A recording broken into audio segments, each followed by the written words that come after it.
Hey guys, it's Maxie here and welcome to the final episode of this season of the Young Team. As I said in the last video, I did expect the season to kind of filter out a little bit, and that's certainly been the case. There's been a huge gap between first and second, between second and third and fourth, so there wasn't too much to play for. The good thing is, it's gave us an opportunity to bring in a couple of the younger players.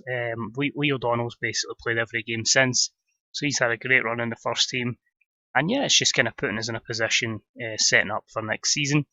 Glad to also confirm it's a cup final between Rangers and Celtic. I'm only going to say glad in FM. If that happened in real life, I'd hate it. But it basically means because those two are in the cup final, it guarantees that 1 to 5 get Europe and third place will enter the Europa League group stages. So already, we don't need to worry about that. So I'll run through the fixtures that we've had since you last joined us. A little bit of business on the transfer front, and we'll crack on with Dundee United. A few of the younger boys are starting in today's game. As you can see by the left-hand side, it was Hearts who were pipped out in the last minute, by the way, losing an Edinburgh derby to Hibs for the top 6. But they've comfortably came top of that. And as you can see, it is going to be St Mirren who will be playing Championship football next year. It was a topsy-turvy between them and Ayr. Ayr managed to get some victories near the end and have made it by a point, so they'll be in the relegation playoff. So, since you last joined us, which was, I believe, try to even remember what game it was. Was it Dundee United? I think it was Dundee United. That would make sense. I think it was. I should know this. I've only done it yesterday. After it, we basically had that trip to Celtic, usual kind of game away to Celtic. We hold out, but eventually their bags of riches shines through, and we just obviously were a bit unlucky. But goals from Vakun, Isef Bayo, and Mohamed El Neni gave them the victory. We then took on St Mirren in the last game before the split. Changed my penalty taker, remembered, and I gave it to Glenn Middleton, and he smashed it home for the only goal in that game. It was good as well to get some more game time, as I say, for the likes of Lee O'Donnell, but also opportunities for Jordan Stevens and Suleiman Mustafa. Took on Celtic away for a third time at Parkhead, so much for that, 2 home games, 2 away games against them. But somehow we actually had a great performance, we played well, we defended great. You can see there with the ratings for the likes of Clark, Pop and Broughton, and Porteous with 7.8. But absolutely fantastic. The Eamon Brophy get the only goal and a 1-0 win, and that match pretty much secured third spot, meaning we could just rotate a bit more going into the last couple of games. Our bogey team, Hibs, again it was a poor result, but it gave us an opportunity to give more game time to O'Donnell, and also youngsters Patrick Naylor and Michael Scott starting to get some minutes there as a Stevie Malin goal gave the home side the win. Aberdeen we played well, Cadden and Broughton with the goals, and again, pretty much the same team and the same couple of subs. And really proud of this one, the draw at Rangers. Disappointed it wasn't a win, but you know, the fact that Lee O'Donnell, a youngster out at Stenhousemuir last year, comes in, scores the goal, and it just took a rebounded goal for Robin Quaison to give Rangers a draw. But the main thing was, we kept Brophy ahead of Bamford in the top goal scorer chart, so there's a real chance now that Eamon Brophy can win the Golden Boot in back-to-back years, which is mad. I never expected that. So I said obviously there's been movement in the transfer front. Dom Telford and Joe Adams both get cancelled because we didn't have the funds in time, and of course both signed new contracts with Bury. But because just shortly after that we did finish in third place, it was confirmed. We've been given roughly another £3,000 worth of wages. Well, £6,000 we have spent. The others on Aidan Fitzpatrick, as you can see, in 1.1 million. So I'll probably move a good chunk of that transfer budget over to the wage budget. But of course, players will leave, and you never know what bids can come in over the course of the summer. But Aidan's our only deal done so far. Regis Kayambe won't rejoin on loan. We'll try again at the end of the season once we get a bit of booster reputation. You can see there he's 23 years of age, so he's at an age where he needs to be playing. Obviously, he's just taken a bad injury in the last couple of weeks, so hopefully doesn't miss too much of pre-season. But he's certainly got some raw ability there, good dribbling, corners are decent, technique and passing. Physically, he's pretty decent in terms of how quick he is, but it just gives us another option if we want to play, Middleton on one side, Fitzpatrick on the other, and push Cadden either at right back or centre mid. It just really gives me more options. That's what I'm looking for. Predominantly, I think the rest of the window we'll be looking at maybe another goalkeeper. Although saying that, our young goalkeeper Stephen Dowie, who we loaned out to Dundee United, has somehow made the Europe Championship squad for Scotland. So we might need to consider him. And of course, our number one pop is in the European Championship squad for Romania. So we'll see in the goalkeeper front. I think 2 centre backs is something we'll look at, maybe a CDM. But yeah, pretty much I'm quite happy with what we've got. So just hoping that a bit of quality can appear that kind of helps us. So we've rounded out that. You're wondering, that's a hell of a big squad. This is every squad because it's the last game of the season. There's nothing really to play for. We can kind of just accept that we are where we are.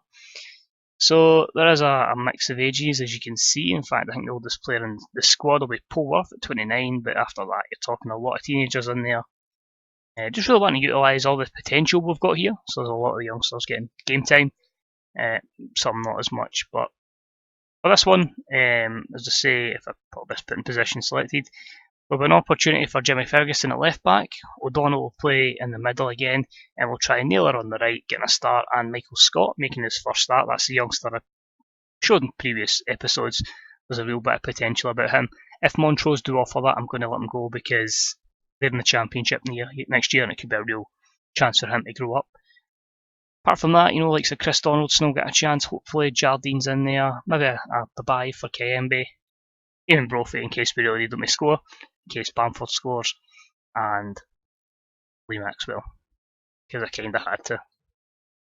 Just one of those things. But it's quite mad as well. If I just quickly go to the goals, so you can see our goals have mostly came from the likes of Eamon Brophy, Glenn Middleton, and Chris Cadden, and Farquhar, who has actually, I'm glad to say, extended his loan deal. Should have mentioned that. So he'll be here for another year, which is perfect. Hopefully, just keep loaning him until his Celtic contract expires. What is that?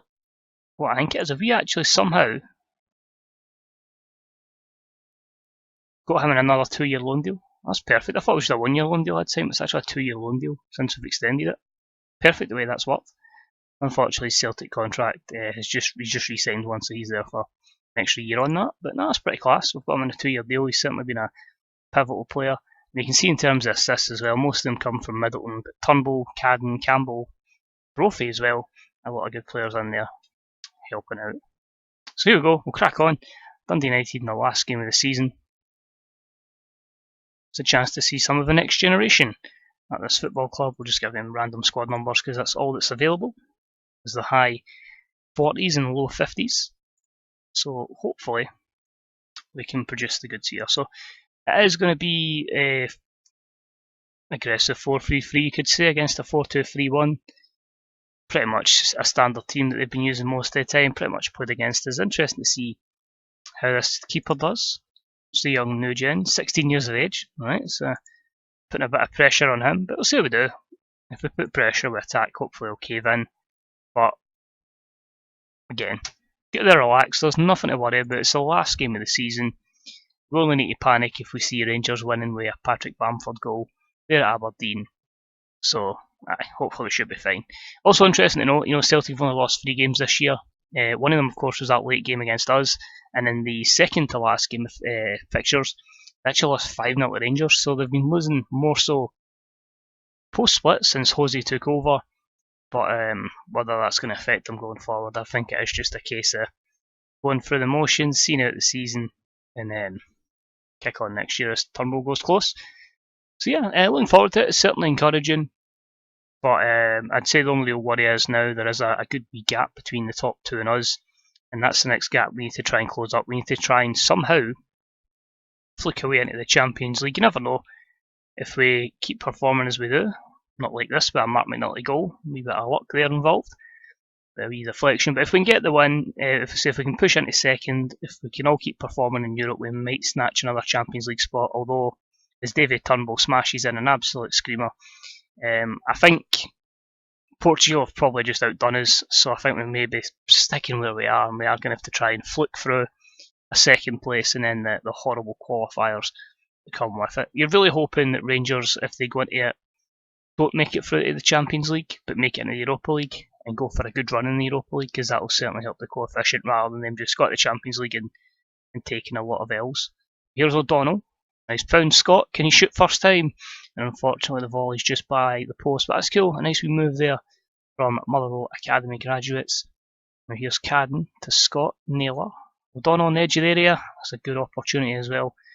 So if I just quick look at the team as well, there's at least 1, 2, 3, 4, 5, 6 academy graduates starting. Ferguson we actually signed from elsewhere, so he doesn't technically count. That's quite cool. So 4 new gens, plus, sorry, 3 new gens plus Turnbull, Cadden, and Campbell. Here's O'Donnell. He's looking for middle, and it looks like it's a counter. But Broughton sweeps up perfectly. Naylor, does he get a chance to put in a great ball for Scott? It's a great save for that young goalkeeper. Absolutely fantastic. 2 young Motherwell players linking up well. Unfortunately, it is just the young Ross in goal who's played well. So good news is, no goal for Paddy Bamford yet. I don't even know if he'll be playing. Let's say far from pleased. I want to try and motivate that youngster. He's not a great game. Michael Scott up front with the 6 rating. So if it comes to worse, we maybe need to bring on Eamon Brophy just to say, unlucky kid, you got your opportunity. You're maybe not quite ready yet, but we'll see what happens. Or I could go for the proper ego trip and put the guy with the same name as me. Oh, it's the goalie doing. Thankfully, that's offside somehow. But yeah, Pop was a bit all over the place there. Cammy Smith does put it in the back of the net, but oh, that was absolutely horrible. And there's Fleming, Nesbitt, good interception. Cadden can see the run of Scott on the right, although he's kind of stopped running. Plays it across, good ball for Middleton, and he drills it in. Chris Cadden with the header, and it's 2-1 to Motherwell. Another assist for Glenn Middleton, and 11th goal of the season for Cads. Just the quality delivery that you get from Glenn Middleton is just exceptional. Michael Scott is going to come off. I'm going to have the proper ego trip, and I'm going to put the young Maxwell on up front, see what he can do, see if he can grab a goal. I can't really say anything. I've done the exact same at Warm, where I've brought in someone of the same name. Just kind of had to. But yeah, looking good so far. I'm also going to make another change and give another debutant, and it is going to be Alan Campbell coming off, and he's going to be replaced by 16-year-old Stephen Jardine. Jardine is more of a ball winner, but hey, if you're going to get used to playing in our system, get used to playing as a halfback. So you'll have to learn the hard way, and there's no better way than real match experience. So he'll come in and get a good 25 minutes of game time. Aberdeen are absolutely leathering Rangers 3-1 now with a Graham Shinnie missed penalty. And we are hopefully just having a nice wee professional into the game. But here's Turnbull for O'Donnell. He's got Middleton out wide if he sees him. Here is Middleton. Great ball in. Maybe not so much. And now Dundee United look to counter. Good hustle there from O'Donnell. That's what we want. It's going to be a Dundee United chance though. McNulty looking for McBride. He gets by Ferguson, and youthful attacking intent is unfortunately done there as Nesbitt. It's one of those things that I should probably be looking at, just kind of ensuring we don't have too many players bombing forward. Cadden's going to come off though. We are going to replace him with Chris Donaldson. Basically, just putting on another player that's another academy graduate. That's really it. I could have put Brophy on, went for another body up front, but got to push that academy. And the result's not really too important, but we've pretty much had a lot of chances, had more of the ball. Just need to work on, as I say, the little things. Maybe I need to kind of, as much as I like the inverted wing backs attack, maybe I should tone it down a little bit until we're in a better position.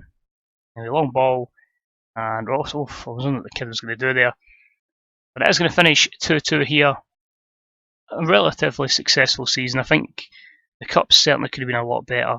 A quarter final and a 5th round in the Scottish. But getting to the last 32 Europa Leagues can certainly cancel that out, and as I say, a 3rd place in the league's perfect.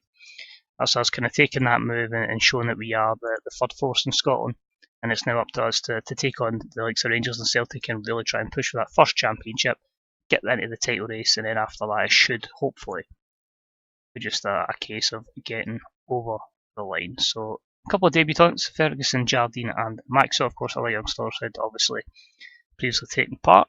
3.1 million for finishing 3rd, that's perfect. That'll boost our finances up to 8.4 million, which is great. Might still get some Europa League money as well. And what I want to do is see that Brophy did get top goal scorer. It'll be interesting to see who gets player of the year, because Martin Chaved is obviously no longer at the club for Rangers. Interesting that Dre White got 14 assists. What I'll say as well is manager of the year has already been announced, and it wasn't anybody at Celtic because obviously Stam left and Mourinho came in. So Gary Mack at Rangers was second. We were third at Motherwell, but it actually went to the Dundee United manager, Billy McKinlay, I want to say it was. I've already forgotten. Billy McKinlay. So obviously they've just come up from the Ladbrokes Championship and now they're finishing the top 6. I think that's a good reason to give them that. But that is going to be it for this particular episode and this particular season. We're going to go ahead and prepare for 24-25 as I sit and watch a bit of Super Sunday and get a lot of pre-season work done. It's really hard to say what the aims will be for next season.